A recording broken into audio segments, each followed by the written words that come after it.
আমার প্রিয়জনেরা, প্রভু যীশু খ্রিস্টের নামে সকলকে জানাই অভিনন্দন। আমি এখন অস্ট্রেলিয়া দেশের সিডনি শহরে ব্লু মাউন্টেনে রয়েছি।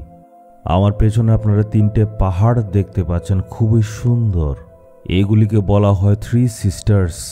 এই জায়গাটা আসলেই খুবই সুন্দর, আর এখান থেকে প্রচার করা আমার জন্য সৌভাগ্যর ব্যাপার।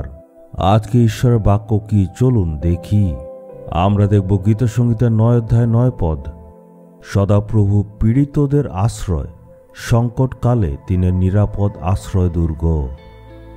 যে ব্যক্তিরা সংকটে আসে তাদের জন্য ঈশ্বর হচ্ছেন আশ্রয় দুর্গ। ঈশ্বর আমাদের আশ্রয়। একটা সময় হয়তো আপনি অনেক আনন্দে ছিলেন, আপনিও হয়তো অতীতের কথা ভাবেন আর বলছেন, এক সময় আমার পরিস্থিতি কত ভালো ছিল, আশীর্বাদ ছিল, এখন সব কিছু শেষ হয়ে গেছে। আমার জীবনে এত দুঃখ রয়েছে, এর সাথে সাথে সংকটও আছে।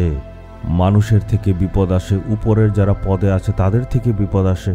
যারা আমাদের উপর হিংসা করে, ঈর্ষা করে, তাদের চাপের নিচে আমরা রয়েছি।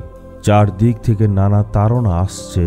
আপনি বলছেন প্রথমেই দুঃখ রয়েছে, এখন চারদিক থেকে কত রকম চাপ, কোনো রকমের সাহায্য নেই। ঈশ্বর আমাদের আশ্রয় দুর্গ। যিশুর জীবনে দুঃখ এসেছিল, কষ্ট এসেছিল, সংকট এসেছিল, বিপদ এসেছিল, কষ্ট এসেছিল, এইসব উনি আমাদের জন্য সহ্য করলেন। আপনার পরিস্থিতি আজ কেমন সেটা ঈশ্বর জানেন। আজকে আপনার পরিস্থিতি খারাপ, আপনি সবকিছু হারিয়েছেন।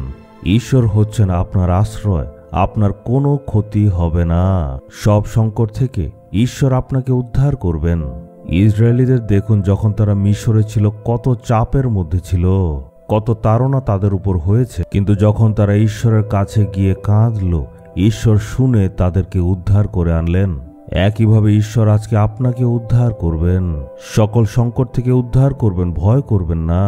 আপনার জীবনে যেসব তাড়না এসছে সেই সব বেশি দিন ধরে চলবে না, কারণ ঈশ্বর তাদের সকলকে শান্ত করাবে যারা এখন আপনার বিরুদ্ধে আছে। সকল সংকট থেকে আপনাকে রক্ষা করবেন, বিশ্বাস করুন। হে প্রভু, আমার জন্য আপনি ক্রুশের উপর সকল দুঃখ কষ্ট সহ্য করেছেন। আমার পরিস্থিতিকে আপনি জানেন। আমরা একটা ছোট্ট প্রার্থনা করে দেখব, ঈশ্বর নিশ্চয় আশ্চর্য কাজ করবেন। হে প্রভু, যারা যারা এই সংকটে আছে তাদেরকে আপনি আশীর্বাদ দিন। আপনি আমাদের উদ্ধার করেন, সকল চাপকে আপনি দূর করেন। এই পরিস্থিতি পাল্টে দিন, আশীর্বাদ দিন। এই প্রার্থনা যিশুর নামে চাইলাম, আমেন, আমেন।